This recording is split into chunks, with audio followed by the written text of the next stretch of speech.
Tsaristes se sont retournés contre nous. Les Tsaristes ont toujours été contre nous. Pas toujours. Non. Nous... Ah, Pandira, vous voilà. Où sont les autres? Il n'y a que vous? Attends une minute, Chris. J'aimerais comprendre quelque chose. Qu'étiez-vous en train de me dire, Patchy? J'ai du mal à comprendre. Je disais juste que les tsaristes n'ont pas toujours été nos ennemis. Nous avions passé un accord. Quoi? Pandira, il ne faut pas tarder. Si nous attendons que le jour se lève, nous risquons de nous faire repérer. Je n'emmène pas n'importe qui. Si vous aviez un accord avec les Tsaristes, ça veut dire que vous êtes un dissident, je me trompe? Non, pas vous. Ah, ça c'est la meilleure. Putain, mais Charlie, vous me devez des explications. Je savais bien qu'on n'aurait pas dû faire ça. Écoute, Pandira, on en a déjà discuté, et tu as accepté le risque. Faut partir maintenant. Tu ne vas quand même pas le laisser ici. Donc, on rentre et on discutera plus tard.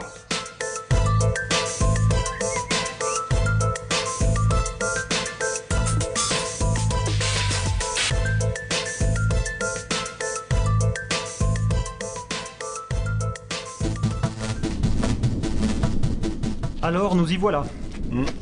Et tu es vraiment sûr qu'il n'y a pas d'autre moyen? Entièrement et complètement sûr? Même pas une petite solution de rechange? Un truc auquel tu n'aurais pas pensé? Hugo a raison. Vous auriez pu avoir une nouvelle idée.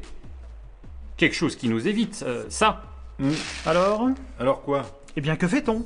Ah, je suis désolé de vous décevoir, mais comme ce matin et hier et avant-hier, la seule solution que nous ayons, autre que de rejoindre le camp tsariste, est de rejoindre l'Azyrie et donc de traverser les monts dorés, comme je vous le dis depuis que nous avons quitté l'Amsat. Et maintenant que nous sommes au pied de la montagne, il n'y a plus qu'une chose à faire, monter, monter et monter jusqu'au col le plus proche afin de passer de l'autre côté. Le col d'Izar est à 3475 mètres. Après notre échauffement en plaine, c'est une promenade de santé, n'est-ce pas? Je peux vous poser une question, général? Bien sûr, monsieur. Vous supposez que nous allons supporter le froid, la neige et la glace pendant cette traversée? Et tout ça sans même un feu pour se réchauffer ou un repas décent? Pas tout à fait, monsieur. Si vous avez prêté attention à mes explications des derniers jours, vous aurez retenu que si nous n'avons pas fait de feu jusqu'à présent, c'était pour ne pas alerter les tsaristes sur notre présence. Alors que dans les monts dorés, surtout à cette saison, il y a peu de chances que nous croisions qui que ce soit.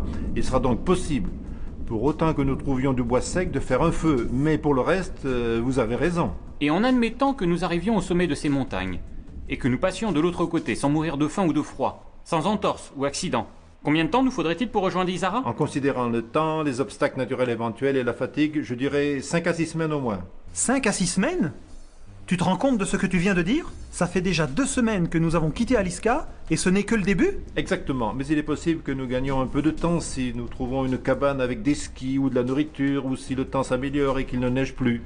Vous connaissez tous les deux la géographie d'Alaskand aussi bien que moi. Il y a presque 1500 km à vol d'oiseau entre Aliska et Izara, avec une chaîne de montagnes de plus de 3000 mètres de haut en plein milieu. Alors même si nous prenons le chemin le plus court, nous ne sommes pas encore arrivés.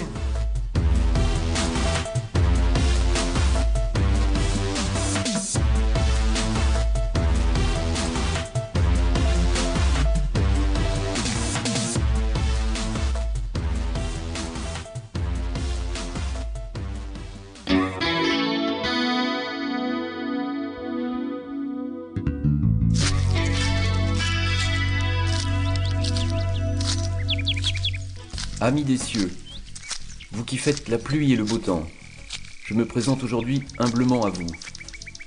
Mon nom est François Akkad et je requiers votre aide. Oh, et qu'est-ce qui me vaut cet honneur? Je souhaiterais juste porter à votre attention les actions du tsarite Édouard, chef de notre mouvement. Ah? Il me semble que ces actions n'ont pas pour but le bien d'Alaskand. Ah, je pense que je ne peux qu'être d'accord avec vous sur ce point. Que souhaitez-vous que nous fassions? Eh bien, je ne sais pas si je peux me permettre. N'hésitez pas, cher ami. Au point où nous en sommes, toutes les idées sont bonnes à prendre. Je pense que vous devriez limiter votre aide à Édouard et rééquilibrer les forces. Limiter notre aide à Édouard. Oui, il me semblait bien que cette aide n'était pas nécessaire. Et vous voudriez que nous transférions cette aide à votre service? Oui, enfin non, c'est seulement une possibilité, au cas où vous estimeriez nécessaire d'avoir un contre-pouvoir. Et quelles seraient vos actions si nous envisagions cette possibilité? Je n'y ai pas vraiment réfléchi.